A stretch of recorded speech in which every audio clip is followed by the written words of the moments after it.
আমি এটা ফায়সালা করে দিলাম কি ইল্লা ইয়াহু ওয়া বিল ওয়ালিদাইনি ইহসানা ইম্মা ইয়াবলুগান্না ইনদাকাল কিবারা আহাদুহুমা আও কিলাহুমা ফালা তাকুল লাহুমা উফিন ওয়ালা তানহারুহুমা ওয়া কুল লাহুমা কাওলান কারীমা।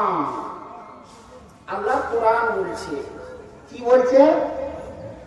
আমি ফয়সালাটুকু তোমাদের করে দিয়েছি। ইবাদত শুধু কার হবে? ইবাদত শুধু আমার হবে। আমাকে বাদ দিয়ে অন্য আর কারো ইবাদত করা চলবে না। আল্লাহ রাব্বুল আলামিন তারপরে পরে আবার তার ফয়সালা দিয়ে বলছেন, এটাও আমার ফয়সালা। এ দুনিয়ার মানুষেরা ভালো করে শুনে রাখো, তোমাদের মা এবং বাবা, তোমার মা এবং বাবা যার মাধ্যম দিয়ে তুমি এই দুনিয়ার মুখখানা দেখতে পেয়েছো, এমন মা এবং বাবা, এই দুটোর ব্যাপারে তোমাকে কিছু ওসিয়ত করছি, নসিহত করছি। এটা আমি ফয়সালা করছি, এই ফয়সালাটাকে তুমি মেনে দিও। কি বললেন আল্লাহ রাব্বুল আলামিন? এবারে তার ইবাদতের পরে পরে ফয়সালা দিতে গিয়ে বলছেন, কি বলতে চাইছেন? আমার পরে পরে দুনিয়াতে কেউ এমন সিজদার লায়েক আর কেউ নেই। কোনো একটাও জাত নেই যে আমার পরে ওর সিজদা করা চলবে। আমি আল্লাহ যদি আদেশ দিতাম, যদি সিজদা কাউকে করা চলতো, তাহলে একজন সন্তানকে আমি আদেশ দিতাম সে যেন তার মায়ের সামনে নতশির হয়, তার বাপের সামনে সিজদা করে। একজন স্ত্রীকে আদেশ দিতাম যে সে যেন তার স্বামীর কাছে গিয়ে সিজদা করে। আল্লাহ পাক রব্বুল আলামিন বলেছেন, সিজদা কারো জন্য নয়, কারো কাছে চলবে না, শুধুমাত্র সিজদা হবে আমার জন্য। আমাকে বাদ দিয়ে আর কারো সিজদা করা চলবে না। আল্লাহ পাক রব্বুল আলামিন এই মর্মে আমাকে আপনাকে ওসিয়তটুকু কি করছেন? ফয়সালাটুকু আমাদেরকে কি দিচ্ছেন? ইল্লা ইয়াহু ওয়া বিল ওয়ালিদাইনি ইহসানা। যদি তুমি তোমার বাপের যদি বেটা হও, যদি তুমি তোমার মায়ের গর্ভে অবস্থান করো, যদি তুমি ছেলে হও, তাহলে তোমার মতন লোকটাকে বলছি, তুমি তোমার মা এবং বাবা এদের দুজনের সাথে তুমি সৎ ব্যবহার করে দিও, সৎ আচরণ করে দিও। ইহসানা, তাদের সাথে তুমি ভালাই করে দিও। কখন তুমি করবে? যখন জোয়ান হয়ে থাকবে, টাকা হয়ে থাকবে, ততদিন পর্যন্ত তো রক্ত গরম থাকবে আর রক্ত তো দাপট থেকে যাবে বটে। কিন্তু আমি একটা সময়কে আমি লক্ষ্য করে বলছি, খাস করে তখন যেই দিনটাতে ও অচল হয়ে যাবে,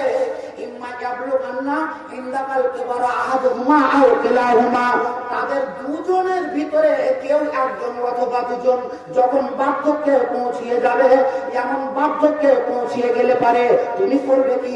তাদের সাথে কেমন রূপ ব্যবহার করবে, এই কথাটুকু আল্লাহ পাক রব্বুল আলামিন আমাকে আপনাকে শিখিয়ে দিয়ে বলছেন, রে দুনিয়ার মানুষ, বড় কষ্ট করে তোর বাবা, বড় কষ্ট করে তোর মা, এরা দুজনাই তোকে লালন পালন করে দিয়েছে, যার জন্য আমি তোদেরকে আমি বলছি, শুন, যখন এরা বার্ধক্যে পৌঁছিয়ে যাবে, একজন অথবা দুজন, এই দুজনের সাথে তোরা কেমন রূপ ব্যবহার করবি? শুন, কি রূপ ব্যবহার করবি? হালা তাকুল্লাহুমা উফিন ওয়ালা তানহারহুমা ওয়া কুল লাহুমা কাওলান কারীমা। দুজনকে অথবা একজনকে যদি তুমি দুজনকে যদি পেয়ে যাও, তাহলে তো তুমি বড় ভাগ্যবান। যদি তুমি একজনকে পেয়ে থাকো, তারপরে বলছে তুমি ভাগ্যবান, এমন তাদের সাথে কেমন কথা ব্যবহার করবে। আল্লাহ পাক রব্বুল আলামিন বলেন, ফালা তাকুল্লাহুমা উফিন, এরে দুনিয়ার মানুষ, তুমি তার সাথে এমনই একটা আচরণ করতে যাবে না, এমনই একটা ব্যবহার করতে যাবে না, এমনই একটা তার সাথে এমন আচরণ দেখাতে যাবে না যার দরুনে তোমার মা এবং বাবা এরা দুজনের মধ্যে কেউ উপ শব্দটুকু ব্যবহার করে, এমনটাও যাতে করে সুযোগ না পাই। আল্লাহ পাক রব্বুল আলামিন আবার বলছেন, এরে দুনিয়ার মানুষ, ভালো করে শুনে রাখো, তোমাকে আর একটা শেষের বেলায় কথা বলছি। সেই কথাটা কি? ওয়াকুল্লাহুমা কাওলান কারীমা, তাদের সাথে যদি কথা বলবে তো কথা বলতে গেলে পারে, কথা বলতে হলে তুমি কাওলান কারীমা, তাদের সাথে ইজ্জতের সাথে কথা বলিও, আদবের সাথে কথা বলিও, সম্মান বজায় রেখে কথা বলিও। কখনোই তুমি এমন উঁচু বাক্য নিয়ে হেট হেট করে তুমি কথা বলতে যেও না। যদি এমনটা যদি বলে তাহলে তোমার কপালে মুড়া ঝাঁটা পড়বে, তোমার সারা জীবনের আমল সব বরবাদ হয়ে যাবে শুধু তোমার মা এবং তোমার বাবার কারণে। সম্মানিত শ্রোতা মণ্ডলী, আল্লাহ পাক রব্বুল আলামিন এদেরকে এত বড় মর্তবা দিলেন কেন? এই কথাটা তো আপনাকে বুঝে নিতে হবে যে এত বড় শান, এত বড় সরকার, এত বড় আকরাম কেন করা হলো, এত বড় ইজ্জতওয়ালা কেন করলেন? এই কারণেই যে তোমার মতন লোকটার পেছনে তোমার বাবার কত মেহনত, কত পরিশ্রম, কত দুঃখ ভরা আছে, তুমি একবার খেয়াল করো। খেয়াল করতে চাই না।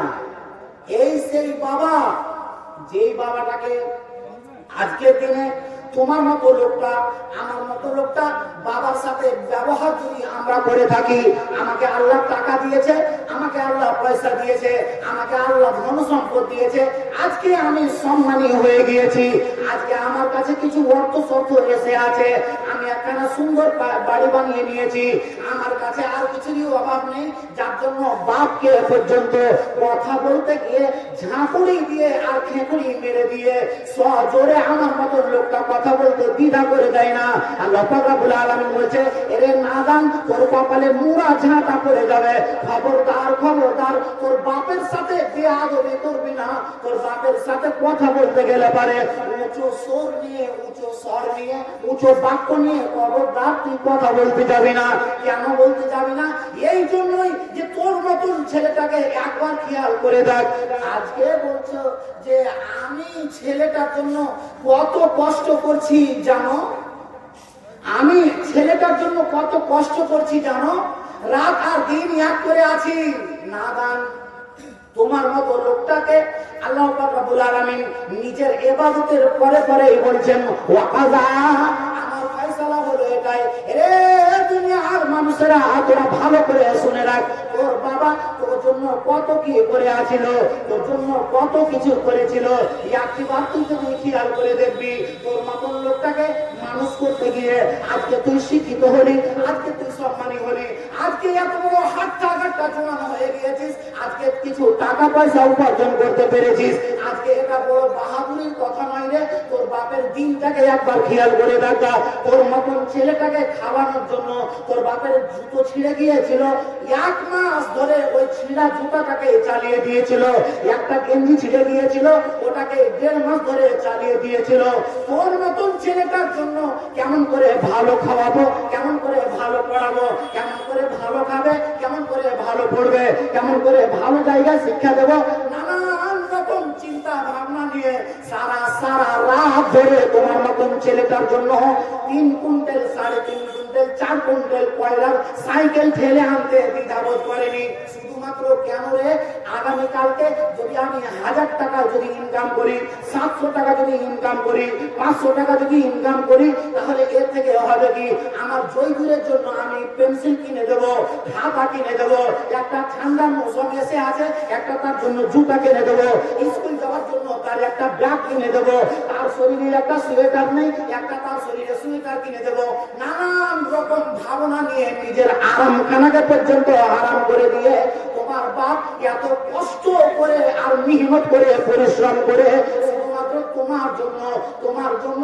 আর আজকে তুমি এত বড় হয়ে গেলে, আর বড় হয়ে যাওয়ার পরে তুমি তোমার বাপকে আঙুল দেখিয়ে আর চোখ দেখিয়ে আওয়াজ উঁচু করে কথা বলতে তুমি দ্বিধা বোধ করো না।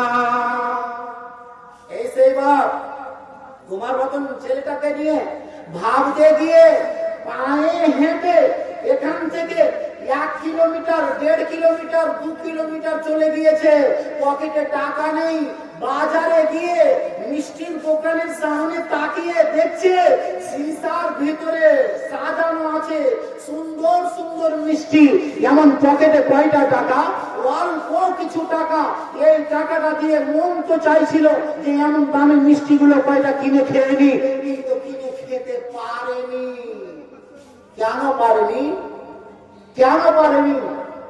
মন তো চাইছিল, পকেটে তো 30টা টাকা আছে, 50টা টাকা আছে, 100টা টাকা আছে, এই টাকাটা দিয়ে আমি যদি মন করি তাহলে 250, আমি তো এই জায়গাতে রসমালাই কিনে খেয়ে যেতে পারবো, দামি মিষ্টিগুলো যেন আমার সামনে রাখা আছে, আমি 5টা তো গটগট করে গিলে দিতে পারবো। কিন্তু তোমার জন্য তোমাকে ভাবনা ভাবতে গিয়ে তোমার বাপ এমন কাজটা করতে পারেনি। শুধুমাত্র ভেবেছিল কি, আমি এই জায়গাতে যদি আমি নিজে শুধুমাত্র খেয়ে ফেলি তাহলে তো হবে না, আমার কাছে যে 50টা টাকা আছে, 30টা টাকা আছে, এই টাকাটা নিয়ে যাব, মজিবুরের হাতে দেবো 5 টাকা, জমশেদের হাতে দেবো 5 টাকা, হায়দারের হাতে দেবো 10 টাকা। এমনি করে তোমার ভাবনা ভাবতে গিয়ে তোমার বাপ তোমার নিজের মুখে পর্যন্ত তালা লাগিয়ে রেখেছিল, সে আহারটাকে পর্যন্ত করতে পারেনি, সুস্বাদু মন চাওয়া খাবারটাকে পর্যন্ত খেতে পারেনি। শুধুমাত্র কার জন্য? তো তোমার দিকটাকে লক্ষ্য করে। এই ছিল তোমার বাবা। ব্রাদার ইসলাম, তারপরে এবারে আল্লাহ পাক রব্বুল আলামিন বলছেন, ওয়া ওয়াসাইনাল ইনসানা বিওয়ালিদাইহি হামালাতুহু উম্মুহু ওয়াহানান আলা ওয়াহানিন। আমি ফায়সালা করে দিয়েছি, আমি ওসিয়ত করে দিয়েছি লোকেদের সামনে কি করবে, তারা যেন তাদের মায়ের সাথে ভালো ব্যবহার করে দেয়। মা যতদিন বাড়িওয়ালি না আছে ততদিন পর্যন্ত মা আছে, যেদিন বাড়িওয়ালি চলে আসলো আর বাড়িওয়ালি আসা পরে আর মা আবার কেউ, মায়ের ভালোবাসা সব হারিয়ে গেল এই বাড়িওয়ালিকে পেয়ে। ওই মা, যে মাটা আমাকে আজ বাল্য অবস্থা থেকে গর্ভে ধারণ থেকে নিয়ে শেষ পর্যন্ত এত বড় করে দিয়েছে, সেই মাটাকে আমার আপনার মতন লোকটার উঁচু কথা বলতে, উঁচু কথা বলতে দ্বিধা হয় না। চট করে মাকে বলছি যে তোর লুতুব খারাপ, মানে বলছে তোর মুখের বলি খারাপ, তোর মুখের ভাষা খারাপ, তোর মুখের ভাষা ঠিক নয়, তোর নিয়াজ ঠিক নয়। কার নিয়াজ ঠিক নাই গো? তোমার ওই মাটা, যেই মাটা তোমার মতন লোকটাকে, তোমার মতন ছেলেটাকে নিয়ে ভাবনা ভাবতে গিয়ে তোমাকে এত সুন্দর করে ভাষা শিখিয়ে তোমাকে মানুষ করে দিল, আজকে তুমি যে ভাষাটুকু পেয়ে আছো সেই ভাষাটুকু তোমার নয়, সেই ভাষাটুকু তোমাকে দিল কে? তো বাল্য অবস্থায় তোমার মা তোমাকে শিখিয়ে দিল। যেদিন তোমার মুখে বাক্য ছিল না, যেদিন তোমার মুখ ফুটেনি, যেদিন তোমার মুখ দিয়ে কথা আসতো না, যেদিন তুমি লাকড়া হয়ে কোন রকম করে একটু কথা বলতে শিখেছিলে, সেদিন তোমার মা তোমাকে সব শিখিয়ে দিয়েছিল, সেদিন তার কাছ থেকে তার তুমি ভাষা পর্যন্ত শিখলে। কিন্তু আজকের দিনে ওই মায়ের ভাষাটাই খারাপ হয়ে গেল। মা গো, এই মা, সে কি মায়ের মা? আজকে টাকা পয়সা ধন সম্পদ অট্টালিকা সবের মালিক হয়ে গিয়েছি আমি। আজকে আমি লাখ লাখ টাকার মালিক, এ আবার মা আবার কি মা? আরে আল্লাহ, সেই মা, যেই মাটা আমাকে নিয়ে কত কষ্ট করেছে, এই কথাটা কি একবার ভেবে দেখেছো? ভাবতে যায় না, ভাবার প্রয়োজন হয় না। ভাববই বা কেন? কখন করেছে, কি